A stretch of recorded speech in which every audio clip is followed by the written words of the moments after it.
Hello everyone, and welcome to your ultimate guide to pre-moving. First, I will discuss a few of the very basics of pre-moving, then I'll share a few of the difference between safe pre-moving and unsafe pre-moving, and the different types of safe pre-moving there is, and then I'll share a few 5 of the most important techniques that can be used with pre-moving in mind. Alright, so real quick, this is how you actually enable pre-moves. Make sure you actually have them enabled before you try and watch this video.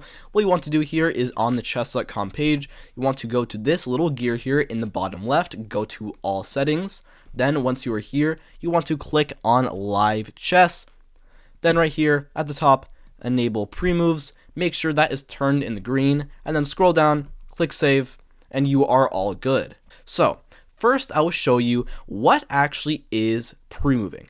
Pre-moving is essentially playing your next move before your opponent has made theirs. If that is a little tricky for you to understand, let me show you an example. Let's say you go pawn up to e4 here, and before your opponent has made their move, you can pre-move knight to f3 here. How you'll do that is basically just moving your knight to f3 like normal, then both of these squares will appear red, and your knight will appear on f3. And what that will do is that when your opponent plays their next move, let's say pawn to e5, knight to f3 here will happen immediately, that meaning 0.1 seconds, which is the fastest possible time you can make a move in. And so this is extremely helpful for, first off, just racking up extra time throughout the game, not wasting time on any unnecessary moves. And secondly, in all endgames, if you are ever down in time, and pretty much the entirety of bullet as well, this is going to be extremely helpful for you. And before we move on, there are 2 more things to the basics of pre-moving. The first one is that you can pre-move multiple times in a row. How you'll do that is just making more moves like you would normally. So what I see a lot of people doing, especially in bullet, is pre-moving their first few moves like pawn d6, pawn to g6, and bishop to g7. So after like pawn to d6 here, now pawn to d4, and they play this immediately. Now here, they play this immediately, and in bullet, this always leads to them having a small time advantage, and in bullet, where time is literally more important than anything else, that is extremely helpful, hence why it is used by so many people. And the last thing you need to know about pre-moving is what if your move is not a legal move? Let's take, after pawn to e4, let's say you pre-move pawn up to e5. Obviously, this is going to be a very bad move in most situations. However, for the sake of us, let's just say you're pre-moving that move. If black plays something random like pawn to a6, now pushing up here is completely legal and a fine move, and so that will go through. However, if your opponent plays a move that makes it not legal, let's say pawn up to e5, now you very well cannot just push up here. So what will happen is your pre-move and also all your other future pre-moves, if you pre-moved more, will immediately disappear, and then you'll just have to play a normal move normally. So those are all the basics of pre-moving, but now let's get into safe pre-moving versus unsafe pre-moving. So first off, safe pre-moving as a whole is essentially pre-moving with no downside. If you are making a safe pre-move, there is absolutely no risk attached. No matter what your opponent plays, your pre-move will always be a good move. And the first type of safe pre-move that anyone and everyone from beginners to master level players should all do are recaptures. So that can look something like pawn e4 here, pawn to d6, knight f3, bishop g4, pinning our knight to our queen, and we now go pawn to d4 here. And what you should do in this position is pre-move recapturing your knight. What that will do is that if black does end up capturing, now you will capture back for your queen, which is a move you would want to make anyways. And now you have a good position, and you've just saved yourself a little time by pre-moving that. And if black does not capture, like let's say knight up to f6 here, then now this is obviously not possible, and because of that, this is not a legal move, and because of that, your pre-move will just disappear. Now you have a normal position and you have to play normally. So if you ever get a situation like this where an enemy piece can capture yours, and it very well probably will, then you should always pre-move this because there is literally no downside. If they capture, you save time. If they don't, then you just get a normal game. And that can be used for some other positions. Let's look at this right here. One that I really like to do is that after pawn to e4 and pawn to d5, the Scandinavian defense, you can pre-move recapturing with your queen like this. That way, if they capture, you capture back, which is the move you want to make, and if they don't, if they play something else, then once again, this is illegal and will not go through. And the examples I've shown you are in the opening, but this can also happen out of the opening stage as well, as far as into the end game in the very last stages of your game. Like I'll show you an example here. Let's say captures, and we get typical Scandinavian stuff, d4, knight out. Let's say we get this position right here. Something you want to do is after you play your move, you want to pre-move capturing this, because once again, if they capture, then you capture back immediately, you've saved yourself time, and if they don't, because that will be an illegal move, then you can just play whatever move you wanted to make otherwise. Let's say triple castles, you have a good position right here. So now let's get into the second type of safe pre-moving. This being back here, I can show you with this very simple example. After pawn to e4, this I like to call a one move type of safe pre-move. And what that means is that your pre-move will only be possible if your opponent plays one exact move. So something I like to do after pawn to e4 is that I like to pre-move capturing here on d5. Now, the reason for that is that, once again, if black plays like pawn to e5, for example, this is not possible, and because of that, nothing will go through. But if they play pawn up to d5, the Scandinavian defense, well then, now this is possible, and because that is the move I want to play, then I will capture, and the game will go on. However, the important thing to notice here is that black cannot do anything else where this would be a possible move. They actually have no other move here that would make this a possible move. Because of that, this is their one move that makes this possible, and because of that, it is a very safe pre-move with absolutely no risk attached. Let's look at some more examples. So we've looked at an example where I pre-move capturing a pawn, but this doesn't always have to be a capture. It can also be, let's look at this position in the Vienna Gambit, for example. It can also actually be a pushing of a piece, or really any other type of move, but this is pretty common as well. So this Vienna Gambit line right here, what I always love to do is if they capture, then now I push up here. So what I can do back in this position is actually pre-moving pawn up. And the reason that that is a safe pre-move is that if black plays something else, well then obviously this is not possible right here, but if they do end up capturing, this is the only move that makes this possible. And because of that, it is in fact a safe pre-move, and because of that, I have in fact saved myself time. So that is the second type of safe pre-move, the one move. However, now let's get into the third and last type, and this I like to call the no threat type of pre-move. So what this means is essentially you get in a position where your opponent cannot make any threats on your position, and because of that, you can pre-move all you want and they cannot do anything. And this one is by far most common in endgames, but it can also happen in the opening as well. I would say almost never in the middle game though, but it can always happen. So what I like to do in a position like this, instead of pushing immediately, is actually play a move like rook to d6. Now, what I do with this move is that it is first off protected by a pawn, and now I have trapped the opponent's black king. Now they only have these squares that they can access, and they cannot do anything in that, and because of that, they have absolutely no threats in this position, and because of that, I can pre-move pawn up, pawn up, pawn up, pawn up, and promote with absolutely no fear in mind, while saving myself a ton of time. Like king e7, we just push. King over, king over, we just push. King over, push, king over, promote.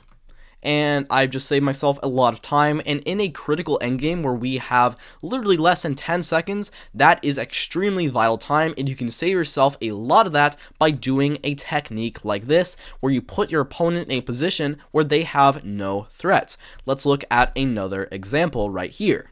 So I showed you an endgame type, however this can very commonly happen with checks as well, and this one is probably a lot more common than the endgame type too. Let's say after pawn to e4, pawn to c6, the Caro-Kann defense, and we get a main line here, d4, d5, knight c3, captures, and now knight to f6 here. What you can do is you can capture this knight, but what you have to notice here is that black is now in a check. And so because of that, they only have two moves here, which is to capture the knight back. And no matter what move they make, let's say capturing this, you can actually just pre-move pawn c3 here. So back in this position, after you capture, you can pre-move pawn to c3 because black is in check and they have absolutely no threats in your position. So you can very safely pre-move pawn to c3, no fear in mind, save yourself a little time, and you are happy and dandy. So those are all three types of safe pre-moves. However, now let's get into unsafe pre-moves. So the definition of a safe pre-move is a pre-move with absolutely no risk attached. Your opponent cannot punish you in any way for making that pre-move, but a unsafe pre-move is, as you might expect, the exact opposite. To show you, let's look at this position right here. So e4, and I showed you earlier we can pre-move knight to f3. However, that can actually be a very bad pre-move. Now, the reason for that is that if black goes pawn e5, knight to f3, you have gone into the opening you want, but black can play anything else, which is why this is a very bad pre-move. Let's say they play pawn to d5 here, but you've already pre-moved knight to f3, and now you just blundered a pawn. And that can happen a lot with unsafe pre-moves, and it can get a lot worse than that, and that is why I'm going to completely recommend to you do not do unsafe pre-moves ever. Maybe on your first, maybe second move, however past that, I would never ever touch these with a 10-foot pole. The reason for that is that your opponent, when given absolutely no restrictions whatsoever, can play so many options, and because of that, no matter what move you make, it can almost always be punished. Let's look at this example here. Let's say you go pawn to d4. And you are a dedicated London player, you're always going to play bishop to f4 immediately, and so you think, well, why not pre-move that? But this is a very bad pre-move, and yes, 95% of your time, your opponent will play something like pawn d5 or knight to f6, and then this will be a completely fine pre-move. But the problem is, let's say in that 5% chance, they play pawn e5, an England gambit, and this is a terrible opening, but the problem is you have pre-moved bishop to f4 because you were such a London player, you blunder your bishop, and you are very, very sad. And to really show you these are bad news, let's look at one more example here. Let's say you're black here, and you go to that one idea I mentioned earlier of pre-moving all of these moves immediately, and you will see this a lot in Bullet. However, I have one very fun line that I love to do to punish it, and this is e4 by the way. After pawn to d6, let's say pawn to d4, pawn to g6, and let's say you have already pre-moved the whole 9 miles. You've pre-moved bishop here, you've pre-moved knight out, and you've pre-moved castles. Now, if you pre-move these first two moves, your opponent might actually detect that and then think, oh well, why not set a trap? Let's say they play bishop to h6. I have won and also lost a lot of games using this very evil trick. Now, obviously, this is a completely free piece and objectively is a horrible move. However, if you're pre-moving here, you will have played bishop to g7. Like I said, I've won a lot of games using this. However, this is a very dirty trick, and I have gotten a lot of people get angry at me for using this. And if you're pre-moving here, because of those unsafe pre-moves, you blunder your bishop, then you also blunder your rook. I mean, yeah, this is why unsafe pre-moves can be very unsafe. So those are unsafe pre-moves and why I recommend to just completely avoid them when you can. However, now let's get into the 5 techniques associated with Premoving, and I will say all 5 of them are safe Premoving because, once again, I do not recommend unsafe Premoving at all. So let's say this first one is this position here, and these 5 techniques, for most of them, they are not an exact position. What you will get in your games are going to be slightly different, but the core ideas stay the same. Now, look at this position here. It is white to move, and this is actually a no threat type of safe Premove. Now, the reason for that is that black's king is stuck here, and they cannot do anything, and because of that, you can actually just Premove king here, king here, king here, and capture the pawn, and black cannot do anything. King walks over, king walks, and you see, they cannot do anything, and you can Premove all this and save yourself a bunch of time, and if you really want to be rude here, you can also Premove king over, pawn up, king up, pawn up, pawn up, pawn up, promote. Like, for example, king here, you might have heard me hit my desk, that was nothing, king c6, pawn up here, let's say king here, and now after king here, you can Premove this into this and this, and this is once again a no threat type of safe Premove because black can literally not do anything. King up, you just move, king up here, they cannot do anything to stop your pawn, and you can basically Premove 10 moves in a row, and once again, in an endgame where you are extremely low on time, this will be so useful. So now let's look at the second technique right here. So here you have your queen and your rook, and you're trying to get a ladder checkmate. So the first thing you want to do is do not Premove rook over, queen over, rook over, queen over, and rook over, and hopefully trying to get a checkmate. Because what you want to notice here is your queen is closer to the king than your rook. And why that is bad is that you can potentially get something like rook to d3 check, king walks, and queen to e4, and accidentally lose your queen to a very bad Premove. Obviously, you are still winning here, but the engine gives mate in 25, and if you're low on time, I really doubt you would find that. So instead, what you want to do in a position like this is move your queen behind the rook. That way, your rook is closer to the king than the queen, and that way you can safely Premove all of this. Now, there is one small catch here, and that catch is, first off, if you can Premove this, and if you hear a check sound, and if you see it is a check, then you are completely safe. You can Premove all of this, and they cannot do absolutely anything at all. And that is very good. If you hear the check sound, you're all good. But the problem is if you don't hear the check sound. Let's say here, instead of king d5, they play king e5. Now, you Premove this, but you don't hear check sound.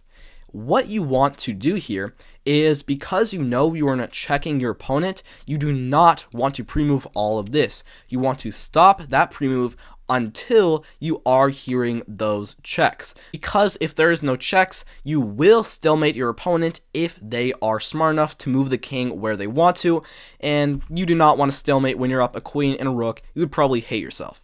So if you don't hear the check, be very careful, make the moves accordingly, and do not stalemate. Now, let's look at the third type of technique.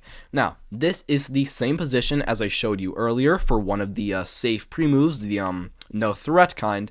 And this is a very important idea that I really want to stress, and that is this limiting factor. I do this in Bullet. I've probably had hundreds of games where I get this exact position, obviously not this exact position, but something almost identical to this position where I have a pawn protecting a rook and a king that is boxed in, and then I have a pawn that is outside that realm that can go ahead and promote. I really want to stress this idea because it is actually super common and very important. And like I showed you earlier, you can just Premove all of those pawn moves, pawn up, pawn up, pawn up, pawn up, promote. You will get a checkmate very swiftly here, and you've just saved yourself a lot of time in a critical endgame. Now, let's look at the fourth technique right here. This one is the queen and king checkmate, and what you want to do here is once you get the king in the little net where they can only move here and here, you want to just Premove your king here and here and here and here, all the way to the goal mile, and then Premove a checkmate. And this is once again a no threat type of safe Premove because black is stuck between these two squares and cannot do anything at all. You can Premove all of these sweet king moves all the way up to here, and you can Premove the queen checkmate 6 moves in a row with under a second of time usage. So that is a very, once again, core and important one. Now let's get into the last technique that I have for you, which is a position like this. Now, this is a bit of a development on the other one because you have this kind of lock here.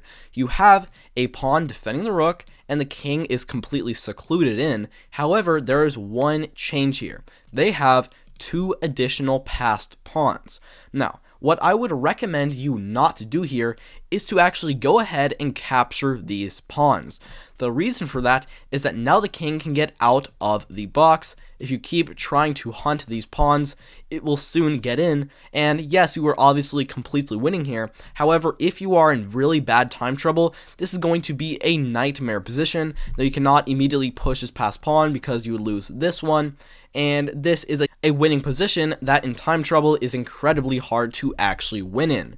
Instead of hunting those pawns, you also do not want to push immediately and pre-move this and this and this, because even though you have the king and a net and they cannot do anything, you cannot forget about these 2 pawns, and if you are being very unsafe, you might just let them promote and end up winning the game.